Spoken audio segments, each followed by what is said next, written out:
A engenharia que constrói propósito e não apenas obras. Esse é o episódio 53º do Escadas para o Sucesso Podcast. Seja muito bem-vindo.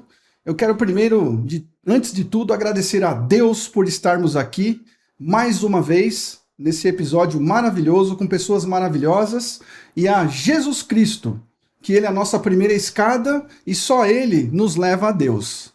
Então eu quero fazer a apresentação aqui dos nossos convidados todos especiais de hoje. Né? Vamos conversar aqui com dois profissionais que representam uma engenharia moderna, estratégica e humana. A Expid Engenharia vem se destacando por unir gestão técnica, gestão e inovação. Para isso recebemos o Expedito Generoso, fundador da empresa, e Catherine, que atua diretamente na gestão comercial, financeira e no crescimento do negócio. Então, Expedito e Catherine, sejam muito bem-vindos aqui ao nosso episódio. Né? A casa é toda de vocês e é uma grande honra recebê-los aqui. Obrigada. Sejam muito bem-vindos. Obrigado. Prazer é nosso. Grande apresentação. É isso. É isso. Então, aqui no nosso podcast, né? Eu sei que você é um consultor, eu queria que vocês contassem, né, um pouquinho da história de vocês. Aí, pra gente iniciar o nosso bate-papo, né? Ó, meu pai era pedreiro, né? Então, a gente morava em Itanhaém, e aí eu sempre gostei, sempre achei que o estudo fosse me tirar de lá. Então, eu nunca quis ser engenheiro, na verdade. Certo. Porque eu trabalhava com meu pai e achava que uma coisa que eu não queria fazer era ser engenheiro civil. Certo. Aí eu prestei vestibular, fui para a faculdade, fui para Viçosa, Minas Gerais, na Federal, mas eu fui para fazer física. Fiz 2 anos, mudei para engenharia agrícola, fiz outro vestibular. Fiz mais 2 anos, aí também não me adaptei. Aí mudei de novo, fiz outro vestibular para engenharia civil. E aí formei. E aí realmente eu me encontrei. Então a engenharia civil é uma coisa que eu gosto, é uma das minhas paixões, entendeu? Certo. Então não é só o que me traz o retorno financeiro, é o que me traz o retorno profissional. Então é uma coisa que eu faço, eu gosto da engenharia. Certo. Que maravilha. Maravilha. E aí, você é casado? Tem filhos? Como que iniciou a sua Sou família? casado com a Catherine. Com a Catherine? Tenho uma filha, Emily, de 9 anos. Então a gente está aí há 24 anos casados. E estamos seguindo. E agora a gente trabalha junto também. Então é o tempo todo junto. É o que eu falei agora há pouco, né? A gente teve um esquento aqui e, assim, eu admiro, né, essa questão aí do casal conseguir trabalhar junto. Isso, além de tudo, forma aí o que que é a família, a estrutura do mundo, né? Na minha concepção, a família é a estrutura do mundo. Então, sou muito feliz e grato por ter vocês aqui. É uma maravilha poder conhecer um pouquinho mais a sua história. Então, fica bem à vontade, tá? Além dessa trajetória aí que você tem inicialmente, né? Em que momento você percebeu que a construção civil aí, que você, na verdade, saiu da engenharia e realmente entrou para o empreendedorismo? Como foi essa situação? Então, eu sou técnico e eu gosto de ser técnico. Então, eu não sou o empreendedor. Tá. Na verdade, o empreendedor eu sempre digo que é ela. Ela é o empreendedor. Certo. Mas eu sempre quis ter a minha empresa. Isso Certo. era uma coisa que eu queria. Porque eu queria tomar as minhas atitudes. E quando eu trabalhei 20 anos no concreto, né? Certo. Entre Supermix, Polimix, entre grandes empresas aí. E aprendi muito de gestão, muito de processo, muito de tudo. Mas você sempre tinha alguém que tomava as atitudes e que às vezes não era aquilo que você queria fazer naquele momento. Então a minha empresa me dá autonomia de tomar a minha atitude. Então foi sempre uma coisa que eu quis fazer. Mas eu sempre fui muito técnico e muito racional. Certo. Então juntou a minha racionalidade e a minha vontade de ter uma empresa com o empreendedorismo dela. E aí assim nasceu a Expid. Certo, maravilha. Que é Expid por conta do seu nome, inclusive, Expedito. não é isso? Expedito, A gente maravilha. cria Speed, aí ficou a Expid. Aham. A Expid Engenharia. Por quê? Também porque a gente pensou no Speed porque a gente veio para a linha do Steel. E Certo. uma das qualidades do Steel é ser uma obra rápida. Certo. Então, Speed. Aí Xped. Então é uma expertise na que velocidade, juntou as duas coisas, entendeu? Aí criou o nome Xped. Que legal, porque eu lembro também o Xped, né? Apesar de ser velocidade e tal, mas me lembrou logo o Speed Racer, aquele o desenho que tinha, né? Que é da nossa época. Que é tudo com velocidade. Então, exatamente. O LSF, né, que é o Light Steel Frame, é para ser uma obra com velocidade, é para ser uma obra rápida. Certo. Entre outras coisas. Maravilha. Quer fazer uma apresentação rápida, Catherine? Isso é só, né, da sua... Eu vou contribuir só dizendo que realmente o meu sonho sempre foi ver ele com o próprio negócio. Olha só. Desde que nós casamos, eu falava para ele, incentivava, vai fazer a sua empresa, vai trabalhar, você tem know-how para isso. Mas como ele falou, ele não é muito pé no chão, muito racional, e isso impedia ele de... ele achava que ser... contratado, né? Como é que fala? Registrado, CLT, é uma estabilidade. Eu mostrava para ele que não necessariamente, né? E aí levou anos, né? Então agora nós estamos com a Speed há 5 anos. Certo. Mas esse tempo todo aí ele adquiriu experiências, né? Então não foi tempo perdido. Claro. E então agora ele chegou no momento em que ter o próprio negócio chegou no momento certo, onde ele tem realmente... Além do estudo, né, do conteúdo técnico, ele tem a experiência, né, no mercado, então veio na hora certa. E aí a minha parte foi dar um empurrão nele, o pontapé, né, e mostrar para ele os caminhos da parte do empreender mesmo, né? Certo. Não que eu seja expert nisso, que não sou, mas eu sou desbravadora, eu gosto eu vejo lá na frente, eu consigo visualizar além do que tá aqui. Ele já é muito o que tá na mão, assim, eu já vejo lá na frente, sabe? Entendi. E aí isso tá dando certo. E por isso esse bem bolado tá funcionando. Nossa, que legal aí, tá vendo? Aí hoje na empresa eu fico com a parte comercial, como você falou, né? A parte comercial, a parte financeira, pessoal que trabalha e tal. E ele fica direto com a parte técnica, visitando as obras, dando todo o suporte. Então é isso. Nossa, que maravilha. Tá vendo? A parceria que deu certo. E a gente vê assim, né? Os empreendedores que são verdadeiros heróis aqui no Brasil, né? Nossa, nós somos guerreiros. Porque lutamos contra tudo e contra todos, né? Para poder manter a empresa de pé, né? E tal. Tem alguma superação assim que vocês gostariam de contar pra gente, né? Um desafio, né? Por exemplo, você está falando que a empresa tem 5 anos de existência e tal. Qual foi o maior desafio, assim, no começo, assim? Como é que... Eu acho assim, ó. O desafio, ele tá todo dia. Todo dia que você levanta, você tem um desafio, né?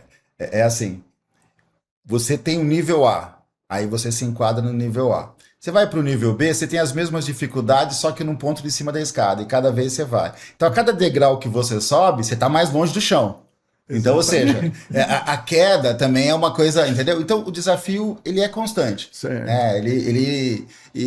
Ele não para, né? Ele é o tempo todo. Você fecha um, vem outro, e a gente, assim, nesses 5 anos, a gente tem aprendido muito. Então, lógico, a gente aprende com erro, a gente aprende com acerto, a gente tem tentado se preparar da melhor maneira. Por exemplo, eu sou engenheiro civil, eu sou engenheiro de segurança do trabalho, eu já fiz uma pós-graduação em construções inteligentes pelo ITE, né, em multifuncional. Agora eu faço uma pós em construções modulares, estou indo para uma pós em estrutura, já fiz um curso com estrutura, tem mais ou menos uns 20 anos que eu sou calculista, então a parte de concreto é uma coisa que eu gosto, então já calculei construções verticais, construções horizontais, então não é, tipo assim, a gente veio se preparando, entendeu? Certo. Hoje, não vou dizer para você que eu sou um expert, mas eu conheço bem o Light Steel Frame. Conheço bem a realidade dele, conheço bem a parte de concreto armado, conheço bem a alvenaria convencional. E a mudança é por conta da tecnologia, é por conta de você ver o novo, sabe? É por conta de, tipo assim, se você pegar uma indústria automobilística, é diferente. Você entra num carro de 20 anos atrás e você entra num carro de hoje, a tecnologia é absurda. Se você pegar a indústria moveleira, há 20 anos atrás, o pessoal comprava móvel no Magazine. Hoje o cara vai lá, mede e faz seu móvel sob medida. Então, a construção civil, ela tem isso também. Ela ficou muito tempo incubada, parada num processo artesanal. Mas agora não. Agora esse processo artesanal, ele virou. Então, nós estamos virando sabe? Então, hoje, dá para você construir com inteligência, com sustentabilidade, com tempo certo, com valor certo. Dá para você fazer. E você tem a construção industrializada, não só o LSF. Você tem o UD, você tem container, você tem o ICF, você tem hoje uma gama de processos e produtos em que você pode desenvolver. Olha só, que maravilha. Então, isso atrai, entendeu? Isso aí não teve jeito. Então, eu tenho essa curiosidade. Então, a gente acabou conversando, né, numa reunião que nós tivemos, e qual a sua visão em relação à mão de obra, né, que está acontecendo, né? Está acontecendo uma modificação, né? Porque, né, quem era o pedreiro de antigamente, cadê os caras agora? Então, já se comenta aí que até 2027 a gente vai ter um tipo boom. Por quê? Porque hoje um pedreiro, você tá na faixa de 40, 45 anos para cima. É muito raro você ver um pedreiro com idade menor. E não tem mais, sabe? Essa geração não quer esse tipo de serviço. Então, até quando a gente entra na construção industrializada, é muito mais fácil você trazer um cara para ser montador, onde ele vai ter um status do montador, do que ele ir para ser pedreiro. Quando você está numa indústria, por exemplo, então é uma montagem. É igual um carro. Você vai pegando as etapas, você vai montando lá na frente, o seu produto sai pronto. A gente passa de um serviço para um produto. E não é uma passagem que vai ser porque só porque tem essa necessidade, porque a mão de obra também não vai ter. Então, digamos que daqui a 5, 10 anos, não vai ter pedreiro, não vai ter ajudante. Hoje, o pessoal prefere ser Uber do que ser ajudante de pedreiro, entendeu? Pois é. Hoje o pessoal prefere ser Uber do que ser um azulejista. Só que tem posições ainda que não vão deixar de ter o azulejista, o pintor. E são funções hoje que até são bem remuneradas no campo da construção. São muito bem remuneradas, mas não tem mão de obra. E não está tendo. Então, cada vez mais, o Brasil ele vai ter que ir para a industrialização. Entendeu? Cada vez mais você vai ter que passar do serviço para o produto. Então você vai ter que entender que você não tem mais um serviço. Contratei o cara, ele vai vir aqui. Não, você vai comprar, aquilo lá vem. Outra coisa, a assertividade, a base orçamentária, o tempo, são coisas que quem já construiu está cansado. Então as pessoas estão cansadas de quê? De falar que a obra vai terminar em 1 ano, 2 anos, e levar 5 e a obra não está acabada. Vai gastar X e você chegou no X, você não chegou na metade da obra. Então isso quebra qualquer um. Isso, por exemplo, os investidores, como é que você investe se você não tem parâmetro? Então você precisa mudar isso, né? Obras públicas, que você vai, aí daqui a pouco você faz um aditivo, faz o segundo aditivo, faz o terceiro aditivo. Poxa, se você para e faz uma obra industrializada, você não precisa de aditivo. Você tem planejamento. Uma coisa que o brasileiro vai ter que se acostumar, né? Porque o brasileiro, ele tem Ele não consegue ter paciência, ele não consegue sentar, estudar um projeto, ter paciência e depois entrar na obra. Ele fez uma arquitetura, ele quer começar a obra dele amanhã. Então ele vai precisar entender que, às vezes, o perder tempo é ganhar tempo. O perder tempo é ter economia, entendeu? Se eu trabalho bem um projeto, cara, eu ganho muito na obra. Outro item, o brasileiro adora mudar. Então ele tem todo um projeto pronto, aí ele chega lá e fala, não, mas aquele lá não queria aqui, eu quero ali. Então essas coisas têm que dar uma mudança, nós temos que partir para um produto.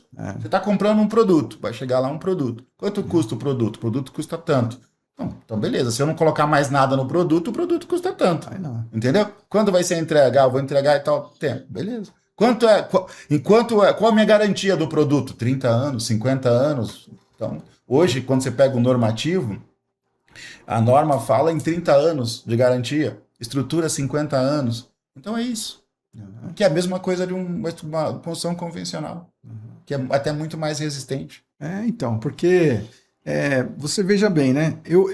A gente tem pensado, né? Como você sabe também, nós produzimos escadas e é a mesma história. Por exemplo, se a gente não tiver aquela visão do que vai acontecer ali na frente, né? Nós estamos fadados a sair do mercado. né? Por exemplo, a gente não encontra mais mão de obra. Por exemplo, ali, ó, são estruturas metálicas, né? São escadas com estruturas metálicas com, geralmente, um aço carbono, um aço inox, né? E aço cortem. São os 3 básicos aí que a gente usa. E aí diversos tipos de revestimento, né? Em cima da estrutura metálica você coloca qualquer tipo de revestimento. E aí a gente tem pensado, né, em outros tipos de acabamentos para utilizar, por exemplo, corte laser, plástico, algumas coisas assim para poder ornamentar essa escada, né? Fazer algo diferente. Por exemplo, que a gente vê agora a questão das impressões em 3D e tudo industrializado. E eu costumo dizer para o cliente também, né? Até é uma justificativa, mas é uma desculpa, né? Vamos ser sinceros, por exemplo, a indústria automobilística, ela vai fazer um carro, ela testa os carros antes, né? Ela testa 20, 30 carros e antes era muito mais, né? Destruía até o carro para ver, né? Quais os impactos que aconteciam e tal. Na construção civil, é uma vez. Né? É uma vez e outra, a gente não tem protótipo, não tem esse negócio, né? Então eu falo assim, rapaz, isso aqui tem que ser mais pensado. Olha, não, às vezes eu falo assim, não, mas é uma escada, demora tempo, cara, mas assim, a gente primeiro que tem uma fila, né, na produção. Segundo, os caras querem isso aqui rápido para um mês. Fala, então nem vou pegar o pedido, ó, tô excluindo, porque a gente não consegue te atender nesse tempo. Né? Então, existe assim uma falta de comunicação até do especificador, né? E aí a gente visitou um arquiteto esses dias lá que falou assim: eu nem pego, vou fazer uma escada lá, não vou fazer escada helicoidal, eu faço escada reta, mesmo que dá menos problema. É difícil você achar, sabia? Hoje é difícil você achar para construção civil, quando você fala em escada de concreto, é difícil você achar boas pessoas, bons profissionais para fazer escada. Não tem mais. A gente fez assim, a gente faz algumas escadas que é em concreto e que tem alguns detalhes, e é difícil você achar o profissional bom. Então. Entendeu? Difícil, você não tem. A gente tem um senhorzinho que faz, e os netos dele estão com ele, e ele faz aquelas escadas mais aéreas, mas é difícil. Aí hoje o que a gente faz? Faz em LSF. Monta toda ela no computador, corta tudo, vem toda a pecinha, monta e tá lá, a escada do mesmo jeito, reveste ela. Você não vai dizer depois se ela é de concreto, se ela é de metal, mas aí já virou um produto, entendeu? É igual um banner que o cara faz, então tem a máquina certa, corta, coloca tudo, fica tudo alinhadinho. E outra, a obra ainda tem esse problema do protótipo. Mas os materiais da construção a seco já estão bem na nossa frente. Hoje, você pega uma placa Glass Rock X, que é uma placa nova de gesso, você vai lá, o cara está ensaiando ela lá. O cara coloca ela dentro de uma câmera, coloca ela 72 horas de água e para ver. Então, as empresas brasileiras hoje, as grandes, né, para não citar nomes aí, elas fazem isso, tá? Então elas fazem ensaio de placa, ensaio de parafuso, ensaio de umidade. Então é um material que está vindo para o mercado de alta qualidade. Você pega o acabamento de uma placa Glass Rock, hoje você vai usar uma tela Vertec. Essa tela, ela foi desenvolvida pela NASA, só para você ter ideia. É uma tela de fibra de vidro altamente resistente. Legal. Então nós estamos trabalhando com um produto que são produtos de última geração. Entendi. Agora, a gente precisa qualificar a mão de obra, ter mão de obra correto, ter empresa séria, ter gente séria, para quê? Para fazer o uso correto de cada material. Porque o brasileiro tem um jeitinho, né?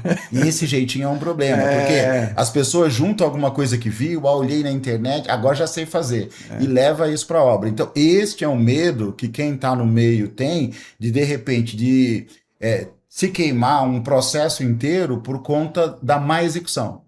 Então o processo é bom, funciona e o material é de última geração. Agora, as pessoas que vão contratar têm que procurar a empresa séria.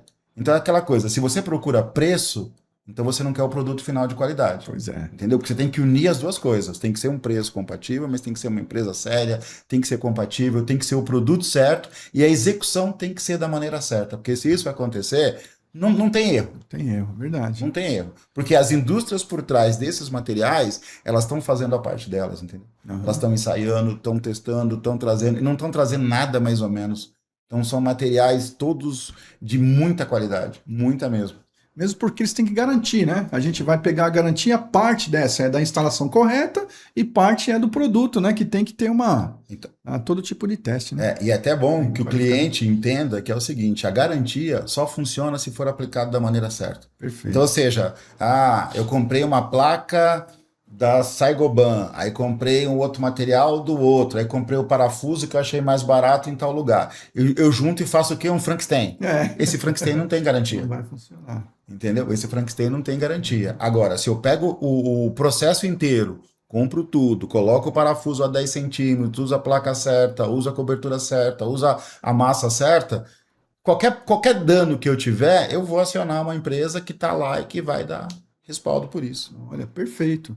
Então, Expedito, você trabalha com obras de alto padrão, né?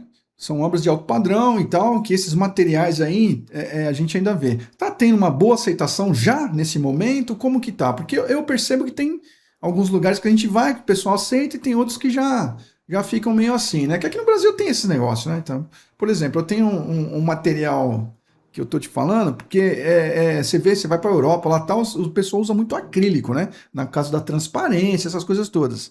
E aqui no Brasil não pegou, é o vidro aqui, entendeu? Então não desenvolveu o processo aqui, assim como o aço também, né? Que tem muitas construções de aço, por exemplo, que poderiam estar bem mais desenvolvidas, né? E aí é um ou outro só que escolhe, né? Qual a sua visão sobre esse contexto aí? Então, quando você pega... quando você aumenta o padrão da obra, então a resistência é menor. Por quê? Porque as pessoas saíram do país, voltaram, tem esse trâmite, então não tem problema. Eles sabem que a casa é tão segura quanto uma casa de concreto armado ou uma casa de alvenaria. Não tem. Até porque ela é mais segura quando você pensa em movimentação de terra, em alguma coisa que aconteça. O Chile agora, por exemplo, está virando tudo para construção em LSF. Por quê? Muito tremor de terra. Certo. Então é uma casa mais resistente. Então as pessoas não têm essa questão do toque-toque, né? Porque, tem o toque-toque na parede. Tem, mas quantas vezes você bate na parede depois que você mudou para sua casa? Talvez o primeiro dia. Depois você esquece da parede, esquece que isso aconteceu. Então isso não tem resistência. Quando você pega um padrão médio, aí ele já começa a ter uma questão cultural. Então ele já começa a ter uma resistência. Porém, hoje essa resistência está sendo quebrada. Por quê? Pela necessidade, pela falta de mão de obra. Aí você pega a Minha Casa Minha Vida, por exemplo, e aí você precisa de 50 pedreiros. Então, só que de repente numa indústria, você constrói, você monta várias casas ao mesmo tempo. Então você tem velocidade. Uma outra coisa, às vezes, quanto mais você baixa o nível, mais a pessoa tem dificuldade de algumas coisas. Então, por exemplo, às vezes você não consegue colocar 3 ar-condicionado na sua casa. Só que numa casa de LSF, por exemplo, eu estou citando o LSF Claro. porque é o que a gente trabalha mais. Mas ela pode ser ICF, ela pode ser wood, uma obra industrializada. Então, ou seja, você consegue uma qualidade em termos de termoacústica muito melhor do que uma alvenaria comum. Então, ou seja, a pessoa é beneficiada. Então você pega uma casa de alvenaria estrutural e pega ela com calor de 30 graus do dia, quando você chegar à noite, essa casa é um forno. Você abre tudo e fica lá dentro, né, com um ventilador. Se você tem uma casa, um modelo industrial, você consegue controlar isso. Então você está 40 graus lá fora, você vai estar 27, 28 lá dentro, e no final do seu dia você vai ter um dia confortável. Você consegue... Imagina você chegou depois de um dia de trabalho, cansado, você não consegue dormir, porque o calor não vai te deixar. Então, é uma casa que dá melhor qualidade de vida para quem mora. Então, quando você junta isso, junta a necessidade que as prefeituras às vezes têm de velocidade, junta a sustentabilidade, que você não gasta muita água, você não tem muito resíduo, sabe? É muito diferente a geração de resíduo, o consumo de água, a velocidade, né? Então, o conforto térmico e acústico depois de quem vai morar. Então, tudo isso agregado, as pessoas hoje elas estão mais susceptíveis, entendeu? Você não tinha muitas casas no Brasil, hoje você já tem. Então, a pessoa fica assim, mas aí você leva ela e põe ela dentro de uma casa nessas condições. Cara, ela fala, pô... Mesma coisa. Perdi o medo. Verdade. Nossa, muito legal mesmo. Vamos passar aqui por umas perguntas aqui. Existe algum erro do passado que hoje você considera um grande acerto no seu crescimento profissional? Eu acho que todos os erros são acertos do seu crescimento profissional, entendeu? Não tem como você crescer sem errar. Não existe isso. Então, você nunca vai crescer se você não errar. Então, todo erro vai virar um acerto. Eu trabalhei numa empresa e a gente teve um problema muito grave numa questão. Tinha o aço dela, estava todo lá. E aí a gente ia fazer uma concretagem no dia, não deu. Aí nós deixamos a bomba, tudo lá. Deu um vazamento pequeno de óleo. Vazou um pouco de óleo. Vamos ficar. Amanhã a gente pega. Deu uma chuva. Essa chuva inundou no subsolo e tudo ficou cheio de óleo. Todo o aço ficou cheio de óleo. Aí o que acontece? Teve que comprar todo o aço de novo. Então isso causou uma situação ruim. Mas aí, depois que tudo foi resolvido, numa conversa com a parte da diretoria dessa empresa, que posteriormente fechou um segundo contrato, então ele falou o seguinte: o problema não é o erro, é como você lida com ele. Então, errar você vai errar. Todos vamos, entendeu? Até porque tem coisas que a gente ainda não sabe, tem coisas que a gente mensura, tem coisas que vão acontecer. Agora, o que você faz a partir do seu erro com ele, ou seja, como você resolve naquele momento, como você lida com ele e como você vai dali para frente. Então, acho que todo erro... e não tem como não errar. Porque a gente tem alguns episódios, né, que são bem desafiantes ali, né? Que às vezes a gente passou assim, que foi um sufoco mesmo aí, entendeu? Existe algum caso desse aí, não? Que você lembra, assim, que pode ser um desafio grande? Na Speed, o nosso maior desafio inicial foi orçar. Orçar foi um grande desafio. Por quê? Porque... são muitos os detalhes da construção. Imagina. E muitas vezes é aquela coisa assim, parece que é fácil. Você vai pegar um vídeo da internet que ela fala, não, compre aqui, você monta em casa. Não é só isso, gente, não é só isso. Entendeu? Não é só isso. Tem detalhes e são muitos os detalhes. Então, no início, a gente sofreu muito com a questão de orçamento. Uhum. Por quê? Porque você não conseguia enxergar todos esses detalhes. E a cada passo que a gente dava, a gente enxergava um novo detalhe. Só que isso, financeiramente, é um problema. É um problema. Por quê? Porque, né, não tem jeito. Você vai ter que dar um jeitinho de fazer aquilo. Então aquilo foi difícil. Entendeu? Foi bem difícil. E aí vocês superaram, precisou de algum expert aí no financeiro, precisou de software. O que vocês hoje utilizam para isso? Então, tipo assim, a gente fez muitas coisas no zero, onde a gente vinha o dinheiro para a Speed, depois a gente voltava o dinheiro da Speed para a obra, porque... E a gente, esse ano que passou, a gente focou em planejamento. Tá. Então a gente não expandiu muitas coisas, mas a gente expandiu em 2 pontos que a gente achou importante.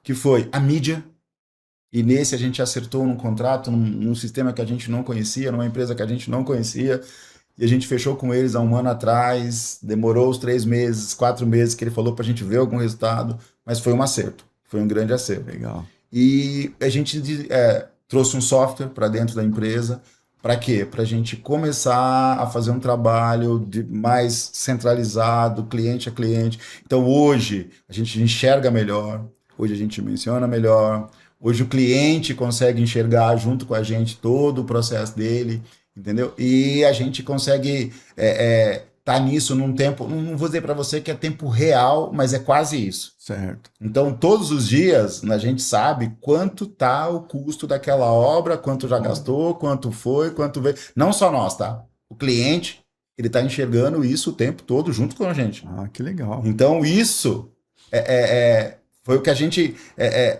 está crescendo em conhecimento técnico. Então, a gente está se aprimorando em conhecimento técnico, em conhecer materiais, entender materiais, em se aprimorar tecnicamente, normativamente, para que a gente faça o conjunto funcionar o melhor possível, né? E o planejamento. Esse foi o nosso foco até agora. Certo. Maravilha. É que também assim, a gente, ao desenhar uma escada, nessa parte produtiva e tal, por exemplo, né? A gente utiliza lá softwares, essa tecnologia BIM, né? Que agora todo mundo se conversa, né? Passamos de linhas para realmente produtos físicos lá dentro, simulados no software, né? você já utiliza esse tipo de coisa? Já. Como que, É que assim, como que é? isso para nós é tão natural, porque isso eu já utilizava antes da Xpeed, entendeu? Tá. E sim, a gente usa a AutoQI, que é uma empresa brasileira, Perfeito. então ela desenvolve bastante coisa. Então, quando eu falo em cálculo estrutural, por exemplo, eu sou cliente da AutoQI desde 1998. Olha só. Então, né, Tem um tempinho. então todos os nossos projetos são em BIM. Todos elétrico, hidráulico, estrutural, de montagem. Agora, recentemente, a gente adquiriu um outro software para LSF, só para LSF, porque o Brasil ainda não tem, né? Tá. Ainda está começando essa questão. Algumas coisas que tem são programas que estão vindo de fora, mas todo o nosso processo é em BIM. Entendeu? Tudo que a gente faz. Porque assim, as pessoas acham que às vezes BIM é um programa, né? Não é. BIM é um processo.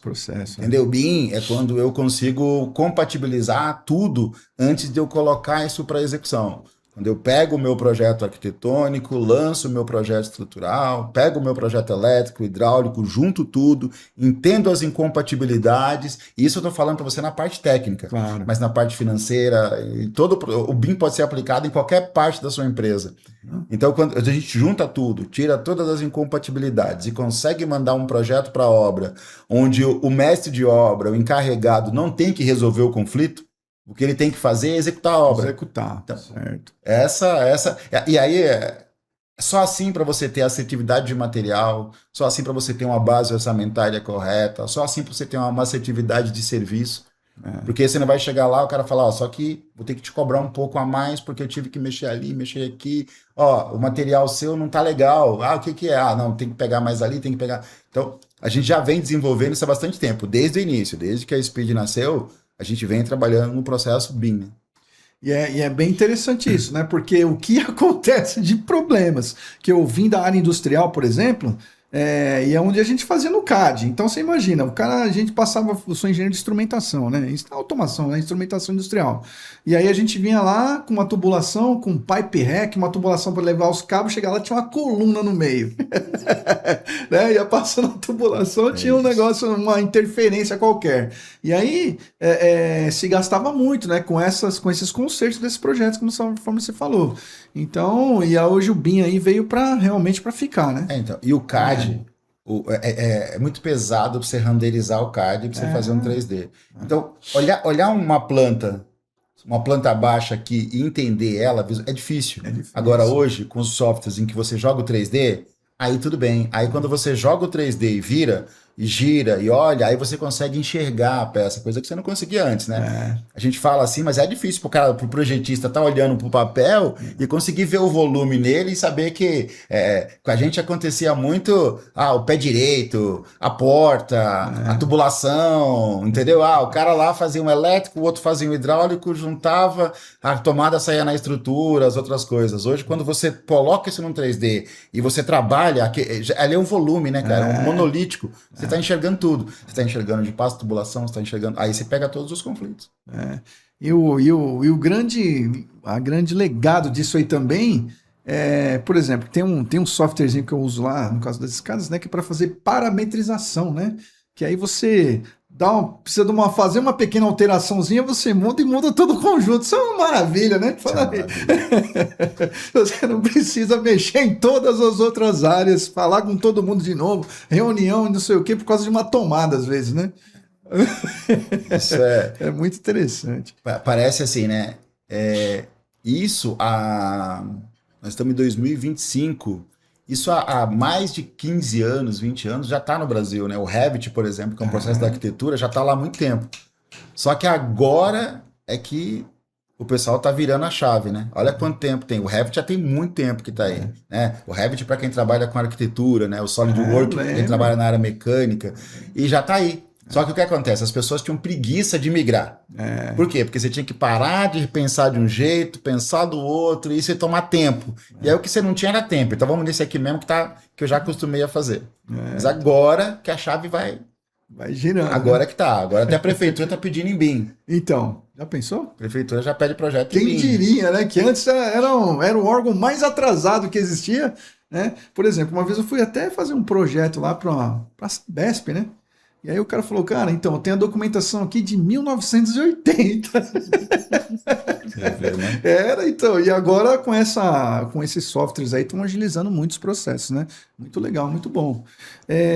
Então, e eu vejo assim que você é uma pessoa muito bem aplicada, né, nesse contexto, cara, um conhecimento incrível e a gente apaixonado, exatamente, essa é a, né, Catherine? Você tá do lado dele, é a paixão, cara, e assim, eu sinto assim essa energia e como é bom a gente estar, né, presenciar isso, sabe?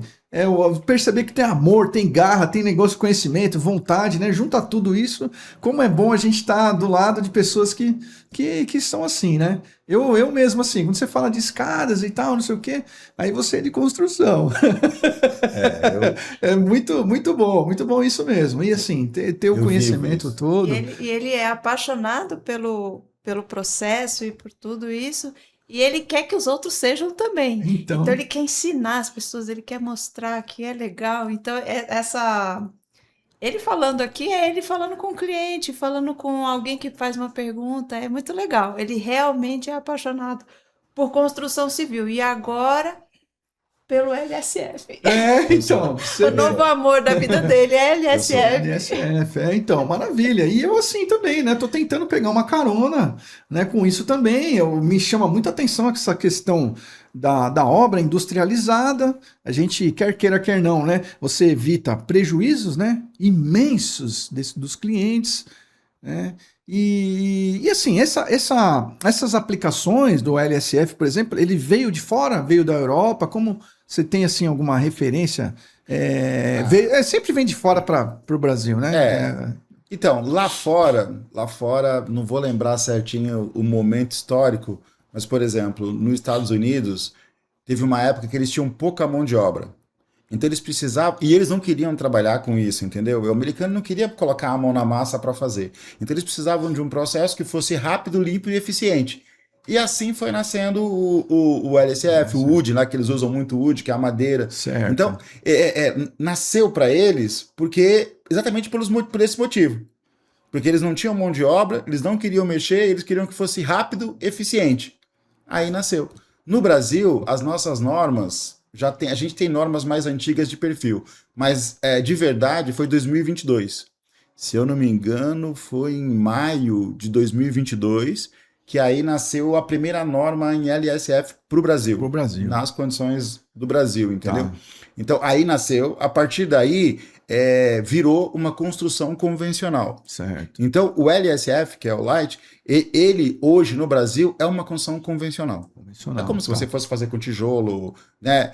Você faz financiamento via caixa, tudo. Olha, que legal. Todo o processo é normal. Então o LSF no Brasil é uma construção convencional. Certo. Então desde 2022 está normatizada. Lá estão todos os parâmetros, entendeu? Aí de novo, né? A gente bate muito na tecla de que as pessoas têm que tomar cuidado com a evolução também para que a gente não perca o processo.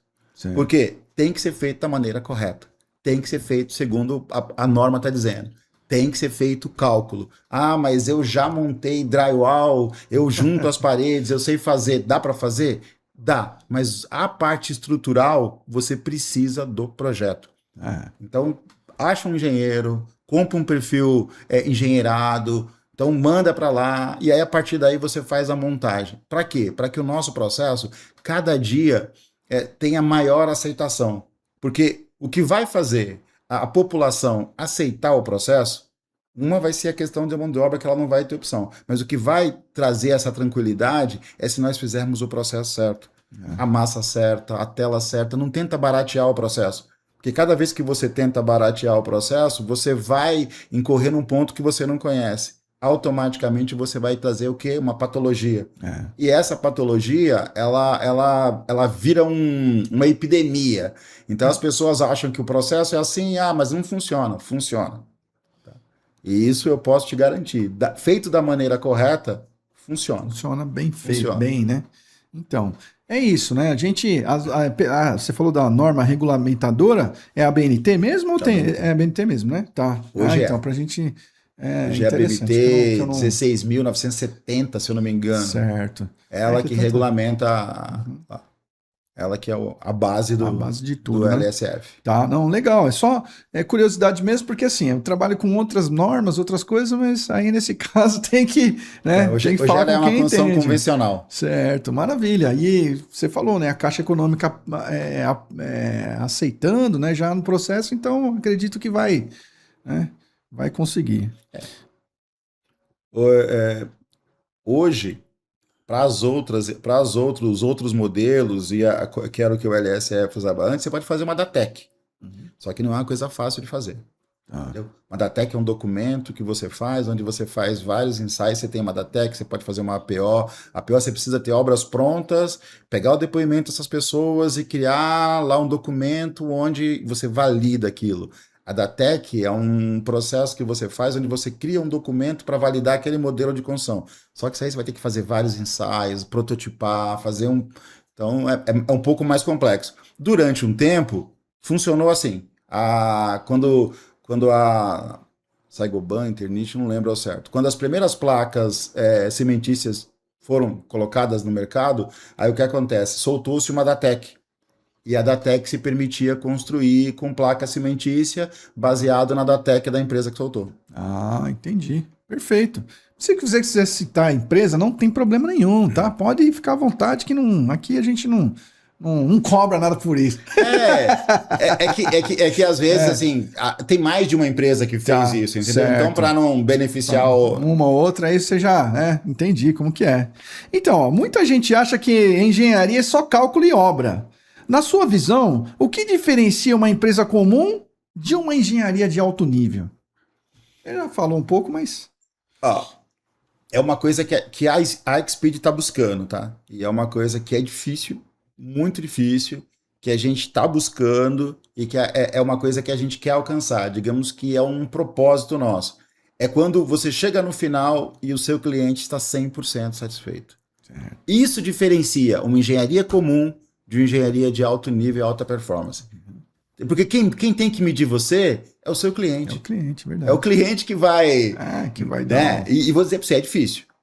É extremamente difícil, sabe? Porque são muitas as etapas, é muita coisa. Então, a gente vem buscando isso. Não quer dizer que a gente está executando isso. A gente vem buscando isso. A gente está se esforçando, dando o máximo nosso para chegar nesse nível. Então, esse é um propósito nosso. Mas, para mim, é isso que diferencia. Uhum. É você chegar no final e o cara falar, era isso que eu queria. Tá exatamente como eu imaginei. Tô satisfeito. Foi no tempo, foi no prazo. Aí eu acho que é o diferencial de uma empresa. Certo. E é isso que diferencia as duas. Perfeito. O que eu percebo, assim, o Expedito, assim, que você tá à frente, né, de muitas pessoas até, que assim, não, pessoas não, a gente vê assim que, cara, esse negócio agarra, a coisa a gente sente de longe, né, e assim, muito longe de eu puxar saco aqui, entendeu, que eu já falo logo, entendeu, esse negócio de puxar saco não é comigo não, mas assim, ó, a gente percebe, a percepção, a gente tem os nossos 5 sentidos, né, a gente percebe extrasensorialmente que você é agarrado no negócio, entendeu, e assim, ó, quando você tem lá os seus profissionais, né? Ela acabou de dizer assim, mas assim, o que você vê assim na pessoa que você colocaria na sua equipe, por exemplo? Né? Eu tenho diferentes parceiros, diferentes profissionais que agregam. Então, o que eu preciso, o que eu vejo, né? Você tem é um pouco mais complexa a pergunta. Você tem profissionais que são bons naquilo que fazem, mas que não tem... para eles tá bom. Tô bom do jeito que tá. Eu sou bom nisso, então ele vai ficar o resto da vida executando aquilo. E ele é bom. Você entendeu? E ele é bom. Ele faz a parte dele, faz direitinho. Então, esse é um profissional que, para determinada função, ele é legal. Aquela função repetitiva em que você repete todo dia, em que às vezes você tem um profissional que cansa e executa errado porque está de saco cheio, você não vai ter nesse profissional. Por quê? Porque é o que ele quer fazer. Ele quer chegar lá e fazer aquilo e ir embora. E você tem aquele profissional que quer crescer, aquele profissional que visualiza, aquele profissional que é estratégico. Então, a Xpeed precisa dos dois. Precisa do cara que quer crescer, precisa do cara que vai fazer o repetitivo, né? Lembra daquele filmezinho do Charlie Chaplin, que é antigo, que o cara ficava torcendo a porquinha? Então é isso, você precisa dos dois. Você precisa do cara que pensa muito, você precisa do cara que é o ajudante. Então, ele vai ser o ajudante. É aquilo que ele quer fazer. É muito engraçado, mas é aquilo que ele quer fazer. Você entendeu? Então, a vida dele tá tranquila ali, ele tá satisfeito com aquele item. Você tem o cara que quer crescer, que quer avançar. Então, hoje, para a Exped, as pessoas têm que executar bem aquilo que elas sabem fazer. Se for para o cara crescer, é o cara que está buscando, é o cara que está fazendo. A gente tem profissionais assim com a gente. Se é aquela repetitivo, mas está fazendo direitinho. Então, é aquele cara que faz bem aquilo que ele quer fazer. Certo. Então, esse é o profissional para a Exped, entendeu? Porque vai precisar de todos eles. É um conjunto da obra, né? Um completa o outro. E assim vai. Não, muito legal, muito bom. E assim, vocês têm algum plano assim de dentro da empresa que vocês esperam? Qual a visão assim de médio, longo prazo aí que vocês estão desenvolvendo lá? O que a gente espera, né? E a gente não gostaria que fosse um longo prazo, mas também não está na nossa mão, às vezes, algumas coisas. A gente quer aqui, mas o tempo está lá. Então, a gente quer formar uma equipe bem legal, de profissionais bem... E, com o tempo, a gente tenta capacitar da forma que dá. A gente tem uma equipe, por exemplo, que já foi lá, fez treinamento. Aquilo, por exemplo, a Exped não é a gente não trabalha com uma linha linear de gestão, entendeu? A gente não gera de cima para baixo. Então, não é o que eu quero fazer. Então, você é o profissional que está comigo. Vamos discutir qual a melhor maneira, vamos conversar, a sua experiência naquilo que você faz com a minha, vamos juntar tudo. Então, às vezes, eu estou enxergando que aquela é a melhor maneira, mas às vezes não é, às vezes tem uma maneira interessante. Então, a gente tenta incentivar as pessoas para unir. Então, a médio prazo, né, que é o que a gente queria, a gente quer trazer essas pessoas para um padrão cada vez maior de qualidade, de aprendizado. E, de repente, com o passar do tempo, a gente quer produzir um pouco do que a gente utiliza. Então, a gente quer, às vezes, trazer essa turma para um processo cada vez mais fabril, entendeu? Certo. Se hoje eu estou lá no sol, montando tal, talvez amanhã eu esteja aqui dentro de uma fábrica, numa condição melhor de montagem, de salubridade, o cara está trabalhando mais tranquilo, e eu estou transportando. Certo. Perfeito. Esse é um plano, né? Então, porque a gente percebe assim, né? Quando a gente fala de construção industrializada, né? E já tem o processo definido, vamos supor assim, quem sabe até aparece, né? Algum dos nossos players do mercado aí, investidor, vem investir na empresa aqui que vai ter sucesso daqui lá para 2027, hein? É melhor se antecipar, entendeu? Vocês estão abertos a isso também, certeza, né? A trazer, né? De repente pode acontecer isso também, né? Como está acontecendo com a gente, entendeu? A gente recebeu algumas chamadas aí e tal, vamos ver o que vai acontecer, né? A gente não pode abrir ainda porque ainda não assinou o contrato, mas tem algumas coisas para acontecer aí. Exatamente. Eu ouço isso sempre. Então, exatamente. E aí isso é muito bom, né? Porque está acontecendo, na minha leitura, na minha visão, no começo do século passado aqui no Brasil, né? Quando não existia a mão de obra, então trouxeram as pessoas, os mestres, né? Os artesãos, como a gente pode fazer assim, os mestres em arte, de tudo quanto é mão de obra diferenciada que tinha lá na Europa, vieram para cá e começaram a passar esse conhecimento para que se pudesse produzir aqui no Brasil alguma coisa, né? Porque até então, o que a gente tinha? Não tinha mão de obra especializada de forma alguma. E aí, por exemplo, por isso que surgiu, na verdade, o Senai, né? Surgiu o Liceu Artes e Ofícios. Então, assim, por exemplo, vocês têm algum plano assim em cima disso? Que você falou que treina as pessoas agora e tal, né? Talvez aí tenha um projetinho aí que possa, porque conhecimento você tem para isso, né? Entendeu? Então, a gente também pensa aqui em alguma coisa dessa, né? Estamos entrando aí num polo de tecnologia, a gente pensa em entrar lá essa questão de impressão em 3D, aqui ainda não foi liberado, né? Não sei se você tem esse conhecimento também, por exemplo, tem aquela questão do cara põe a máquina lá, a máquina vai imprimindo a casa, né? Entendeu? Mas aí, por um motivo ou outro, não liberaram isso aqui ainda. Parece que tem uma versão, não sei qual é lá e tal, mas parece que então, mas são outros modelos, né? São coisas assim que é para agregar no mercado aí e tudo mais. Então a gente pensa que algumas tecnologias vão vir, nós estamos preparados para isso, né? Nos preparando. Estamos se preparando para isso, tá? Então os nossos quem está escutando aí que já sabe quem são, né? Os patrocinadores e os players do mercado, ó, a empresa aqui iminente aí do crescimento, que tem todo o potencial para receber investimento aí e fazer esse crescimento, porque precisa, né? O mercado vai demandar. Vai. Né? Vai demandar e precisa de um crescimento bom aí, entendeu? Eu acho que poderia ser um dos caminhos também. Né? A gente. Hoje você tem um déficit muito alto em casas, né? Principalmente quando você fala populares.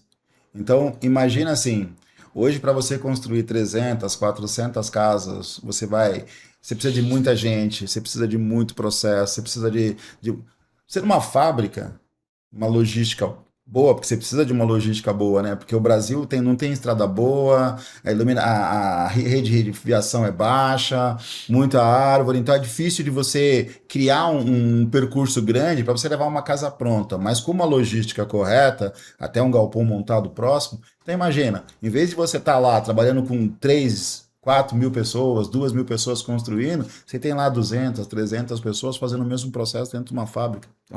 Entendeu? E quantas casas você não consegue pôr por dia dentro de uma fábrica? Então ou seja, eu trabalhei numa empresa no Mato Grosso em que o processo era feito com alvenaria comum. Mas você fazia 500 casas, aí você fazia o radier, aí daqui a pouco o outro estava levantando a casa aqui, aí daqui a pouco o outro estava fazendo aqui. Só que lá a gente já tinha um processo um pouco industrializado. Então lá a gente comprava o kit elétrico, já vinha na sacolinha prontinha de cada casa que tinha que fazer, o kit de telhado, o kit hidráulico, e aí você já tinha, você não perdia peça, você já chegava para aquela casa, você já montava, a massa era usinada, o concreto era usinado, lá a gente fazia no chão para levantar, né? E a empresa tinha 1.000 funcionários, então olha só. Hoje imagina você pegar com 10% dessa quantidade de pessoas, você conseguiria produzir a mesma coisa, e você levaria as casas, chegar lá colocando, o radiator pronto, você vai colocando. Então isso esse é um modelo que até para as prefeituras, sabe, é uma forma de você conseguir vencer esse déficit habitacional. Então. Com custo certo, com tempo certo, sem ter problema de, choveu, tô no período de chuva. Cara, você tá dentro de uma fábrica. Fábrica não tem chuva. Fábrica não tem sol. Fábrica não tem o risco. Fábrica, tudo é controlado. Até a qualidade do seu produto está controlada. O cara esqueceu uma tomada, aconteceu não sei o que, passou. Não, dentro da fábrica, você tem controle do processo. Então, existe um mercado muito grande para isso, entendeu? E tem recursos, né, muito que são muito mais rápidos, né? Puxa vida, não tem nem o que falar. Eu participei de algumas fábricas, aí eu vejo também que isso daí, eu acho que em pouco tempo vai mudar 100% o Sul, com a tragédia que teve o Sul, então, olha quantas casas eles fizeram. Então. E tudo industrializado, todo o processo industrializado. No litoral norte também teve aquele problema, e veio uma empresa do Sul e foi lá e fez os predinhos de apartamentos lá, uma velocidade absurda. Olha aí. Entendeu? Então, a pandemia, os hospitais de campanha, como foram feitos os hospitais de campanha? Tudo industrializado. Você tinha, no momento, você não tinha hospital nenhum, 40 dias depois você tinha um hospital de última geração, inclusive alguns funcionam até hoje. Olha só. Então, se teve capacidade de fazer isso, cara, nós temos capacidade de fazer muito mais. Muito mais, né? Muito legal, muito interessante a sua visão. Olha só, olha como passa rápido o tempo, né? Eu queria que você deixasse assim, ó, uma mensagem para quem está construindo, para quem está começando. Dá uma explanação aí geral aí do que você diz do seu mercado, da sua empresa. Pode ficar à vontade. Por favor, aí. Uma mensagem que você acha que deve deixar para o público, seu público mesmo, entendeu? A construção civil, ela está passando por um momento de transição, mas ela vai abrir muitos... vão sair do mercado algumas situações, mas vão entrar no mercado muitas outras, entendeu? É um mercado que vai abrir muito, É um mercado que tem necessidades e muitas necessidades. A industrialização vai trazer outras necessidades, né? Hoje você já tem empresas que estão especializadas só em elétrica, outras só em hidráulica, tem empresa que produz só banheiro para encaixar no prédio. Então, é um horizonte todo novo. Você tem um mar azul aí que dá para navegar muito. Certo. Então, só que requer tecnologia, requer conhecimento, sabe? Requer empenho nesse aspecto. Para quê? Para que o que for feito seja feito bem feito. certo. Seja feito da maneira certa. Para não ter... Para não gerar o que tem na construção civil, que são as patologias do passado e aqueles vícios construtivos. Certo. Mas é um mercado com bastante horizonte, muito horizonte. Até mesmo para o jovem, sabe? Às vezes a pessoa acha assim que trabalhar na obra é um trabalho mal remunerado ou mal visto. Cara, não é. Hoje, um pedreiro ganha muito bem, não ganha mal. Sabe, um azulejista ganha bem. Você tem assim pode falar pra gente assim mais ou menos uma base só para as pessoas se animarem aí e tudo, né? Quem tá querendo. É assim, ó. Se você tem empresas ainda que agora que estão acordando, então não pagavam valores menores, mas um bom azulejista aí, trabalhando para ele tira 10, 15 mil por mês tranquilo. Olha aí, tá vendo? Então, gente, tá vendo aí? Você que é empreendedor nascente, vai se especializar. Entendeu? Vai se especializar, vale a pena, entendeu? E outra coisa, a construção civil é pesado como era antes, como todo mundo fala? Não. É isso? Na obra industrializada, não. Então. A obra industrializada, ela tem essas vantagens, né? Então, é um produto totalmente diferente. A gente faz uma casa e praticamente você não senta um tijolo, quase não faz massa para regularização de chão. É montagem. Entendeu? É como se fosse um montador. É as peças que vêm e você vai montar aquelas peças. É lógico. É um serviço leve? Não é. Mas não é um serviço tão pesado como era no passado. Por quê? Porque ele deixou de ser artesanal.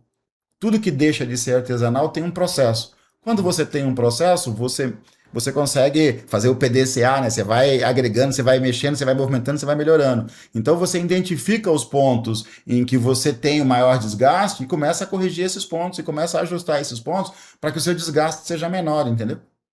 Então, maravilha. Então não é como era. Não é dirigir um Uber. Mas aí é pesado. Mas... Porque existe, né? Tem que ter um comprometimento, né? Tem que ter uma questão aí que você tem que ter vontade, energia para isso, né? Então, a questão do Uber não está evoluindo, pô. A gente tem que mudar esse sistema aí. Ou você vai ficar o tempo todo aí parado, né? Esperando que as coisas vão acontecer. Não vão. A hora que acabar o Uber aí, vocês vão, né? O negócio vai ficar preto.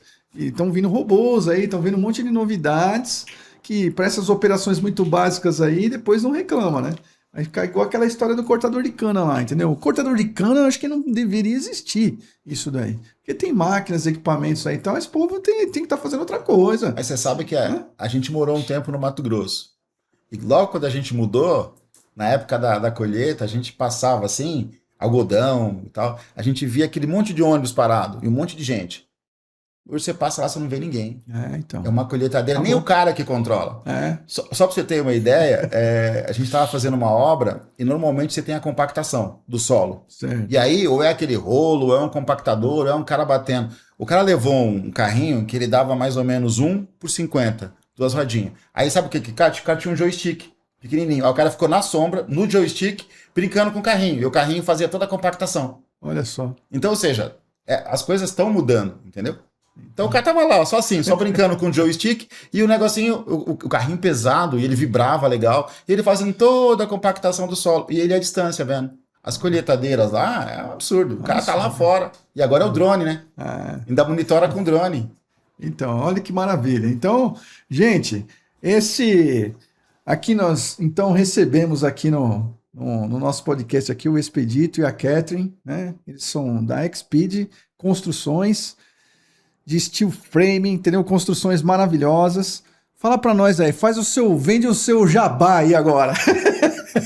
Não, aí eu vou deixar com você. não. Vender, eu sou o cara que Eu só construa. vendo atrás do computador aqui, né? Nas Não, mas- câmeras é mais difícil. Mas quais são as suas redes sociais? Aí, redes sociais, os contatos, quais são eles? O nosso Instagram é o speed com exped ponto engenharia, Certo. né? Ali é onde a gente divulga um pouco mais o nosso trabalho, né? E o nosso telefone é o 15 991 176 7725 para Certo. falar comigo. Olha né? aí. É eu mesma que vou atender e ali a gente passa todas as informações. E o nosso prazer, como o Expedito falou, é atender o cliente muito bem atendido. Perfeito. Né? Então, às vezes o cliente, na maioria deles, tem pouca informação, né? E a gente está ali para sanar todas as dúvidas, explicar o melhor possível e atender às necessidades dele. A gente tem feito esse esforço. Nem sempre a gente consegue, até porque a gente está localizado em Sorocaba e a gente recebe contatos do Brasil inteiro, né? E não dá para atender todo mundo, né? Mas assim, a gente faz o que pode, mesmo sabendo que o cliente não é um cliente potencial de fechamento. A gente gosta de divulgar o trabalho, né, de incentivar a construção seca, né? Então, toda essa explicação a gente gosta de dar para o cliente, para ele se antenar, né? E para que esse sistema ele cresça no Brasil, né? Para que ele realmente venha para ficar. Olha. E a gente ainda é um pontinho em todo esse processo, né? Mas está crescendo, está evoluindo. Hoje a gente já escuta mais pessoas falando, já não é um segredo ou uma coisa oculta, já é algo bem... As pessoas já estão sabendo mais, então a gente faz parte disso, né? Dessa divulgação, dessa pulverização da construção a seco, da construção industrializada. Maravilha. Então é isso aí. Que bom. E assim, ó, a gente vê também, viu? Você é uma comunicadora, porque Né? gostei, aí, tá vendo? Que maravilha. Um item que é interessante. Hoje, a construção industrializada, no seu todo, não dá 6% do mercado. Olha só. Então, ou seja, vamos pensar, vai, que a gente consiga estourar e chegar a 10%, mas não chega. Chega a 6% do mercado. E o PIB é altíssimo. Então, ou seja, imagina quando essa mão de obra que está aí mais velha, quando ela não tiver. Então você tem 90% no mínimo do mercado sendo apoiado por esse processo. E se esse processo parar, então imagina o tamanho do vazio que vai dar. Então imagina o horizonte que tem para quem quer entrar nesse processo. Nós estamos falando em 5% do mercado. Estamos falando de um oceano azul, totalmente azul, né? Totalmente azul. Totalmente azul. Nossa, que espetacular. Uma oportunidade, gente. Aí, ó, falando de empreendedorismo, de sucesso, tá aí, ó, uma oportunidade latente. Tem eles dois aqui, ó, o investidor, incorporador aí e tal. Vamos consultar a empresa, né? Então, gente, infelizmente o nosso tempo tá chegando ao fim. Foi uma honra recebê-los aqui nesse papo agradável, conhecer vocês dois aqui, ó, com essa alegria, essa felicidade e entender o carinho que vocês têm aí com esse tipo de obra, com esse tipo de trabalho que vocês fazem com grande amor, né? É uma alegria muito grande aí conhecer vocês e isso tem um valor muito grande, por exemplo, para mim, para nossa equipe, para o Brasil inteiro, né? Porque gente com seu gabarito, né, é que faz o Brasil continuar, viu? Seja muito bem-vindo aí. Espero, tem muita história ainda para a gente contar, né? E assim, estamos abertos aí a todo tipo de oportunidades, viu? Então, o nosso espectador que está aqui pegou aí os seus contatos e tudo, e em breve aí, quem sabe, vão começar a chegar os contatos de vocês aí, tá? Então, estamos aqui à disposição. E a gente agradece pela oportunidade, também desejamos o mesmo para a sua empresa, para os seus negócios. Opa! E a gente está aí, no que a gente puder, a nossa parceria está selada. Opa, maravilha! Muito obrigado, gratidão, somos muito gratos por isso, e é uma honra aqui, né, ter pessoas como vocês, viu? A gente vibra para que isso continue e vocês tragam também, indiquem aí alguém que queiram vir aí no nosso podcast, porque isso aqui vai ficar como um legado para os próximos, né? E conhecer um pouquinho dessa história de vocês, do trabalho profissional que vocês executam, entendeu? Sério, né? Que é muito importante. E é assim que o nosso Brasil vai prosperar, viu? Paz e prosperidade para vocês, né? E até a próxima. Gente, esse foi o episódio número 53 do Escadas para o Sucesso Podcast. Então nos siga aí no Instagram, Escadas para o Sucesso Podcast, e no YouTube também, Escadas para o Sucesso Podcast. Um grande abraço e até a próxima. Deus abençoe. Gratidão.